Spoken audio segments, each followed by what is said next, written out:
Setup discuss कर लेते हैं, उसके बाद निफ्टी की बात करेंगे। और अगर आप सेटअप में देखें तो फ्राइडे को भी वही इशू कि डीआईएस की बाइंग और एफआईएस की सेलिंग, लेकिन उसमें एक चीज़ का ध्यान रखिएगा कि वॉल्यूम्स जो हैं वो काफ़ी कम हुए हैं एफआईएस के, लेकिन डीआईएस के वॉल्यूम्स ठीक ठाक थे। एफआई के वॉल्यूम अगर आप देखें तो 5,300 करोड़ की ग्रॉस बाइंग थी और 6,600 करोड़ की ग्रॉस सेलिंग थी, लेकिन कुल मिलाकर 1,300 करोड़ की सेलिंग थी। अब ये कहने को नंबर्स बड़े लग रहे हैं आपको, लेकिन ये असली इनका जो टेस्ट है वो जैसे मैं कह रहा हूँ 6 तारीख से उसके बाद ही पता चलेगा। लेकिन एनीवे जो भी है, अब आप ये डीआईएस की बाइंग देखिए काफ़ी हद तक कॉम्पेंसेट कर रही है आपको।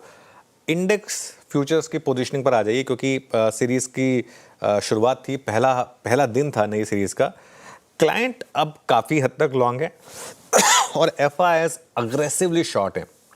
इतनी शॉर्टिंग सिर्फ लास्ट टाइम जून में हुई थी। और ये अजीब चेंजेस देखिए पोजीशनिंग में, एफआईएस ने 20,000 शॉर्ट जोड़े हैं। तो जो भी एफआईएस छुट्टी पर गए हैं उसके अलावा, लेकिन जो काम कर रहे हैं वो अभी भी मार्केट को शॉर्ट साइड पर ही अप्रोच कर रहे हैं और हर रैली में शॉर्ट पोजीशंस ऐड हो रही हैं। और ये आपको दिखाई देगा इवन इंडेक्स फ्यूचर्स के आंकड़े में। फ्राइडे को इंडेक्स फ्यूचर्स में करीब करीब 1177 करोड़ की सेलिंग हुई। हालांकि स्टॉक फ्यूचर्स में थोड़ी सी बाइंग हुई, करीब करीब 1226 करोड़ की बाइंग हुई स्टॉक फ्यूचर्स में। और विद इन इंडेक्स फ्यूचर्स अगर आप देखेंगे तो निफ्टी में ज़्यादा सेलिंग थी, करीब करीब 1230 करोड़ की। हालांकि बैंक निफ्टी फ्राइडे को हाई से ज़्यादा नीचे आया था, वहाँ पर हल्की सी बाइंग थी 62 करोड़ की।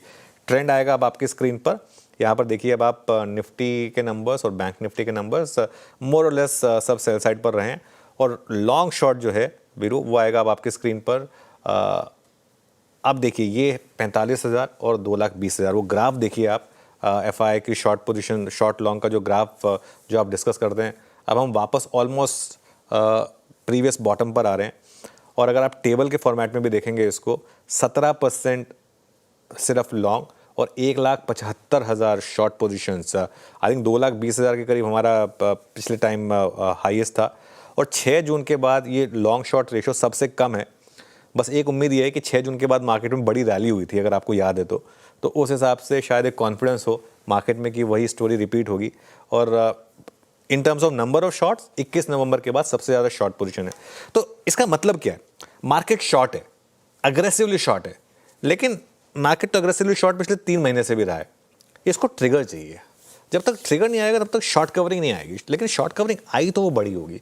वो ट्रिगर कहाँ से आ सकता है? जैसे अब बात चल रही है, एक स्टोरी आई थी मनी कंट्रोल में 3-4 दिन पहले कि इनकम टैक्स कट आ जाएगा। फॉर एग्जांपल, अगर इनकम टैक्स कट आ जाए, लोगों के जेब में पैसा आ जाए, तो सबसे पहले कंजम्पशन भागेगा, जहां सबसे ज़्यादा शॉर्टिंग है, तो वहां से कवरिंग आएगी। मतलब मार्केट को ऐसा कुछ चाहिए, एक ऐसी दवा चाहिए मार्केट को जिससे ये शॉर्ट्स जो हैं ये शॉर्ट कवरिंग के लिए मजबूर हो।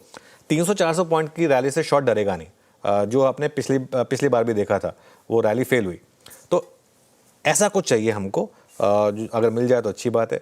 इंडेक्स ऑप्शंस के मामले में कुछ ज़्यादा था नहीं, क्योंकि फर्स्ट डे था नई सीरीज़ का। इंडिया विक्स 5.5% नीचे था उस दिन फ्राइडे को, ये एक अच्छी चीज़ थी मार्केट के लिए। 5.68 पर आया इंडिया विक्स नेक्स्ट प्लेट, और पुट कॉल रेशियो 1.03 पर वर्सेस 1.05। और सीरीज़ के पहले दिन हालांकि एक्सपेक्टेशन थी हमारी, हम बात कर रहे थे कि एक स्टॉक बैन में आने की तैयारी कर रहा था एनएमडीसी, लेकिन वो आया नहीं, कोई भी स्टॉक बैन में नहीं है। तो उस हिसाब से अब देखते हैं फिर आज किस तरीके का व्यू रहता है, लेकिन सेटअप जो है वो एक्सट्रीमली ओवरसोल्ड है वीरू।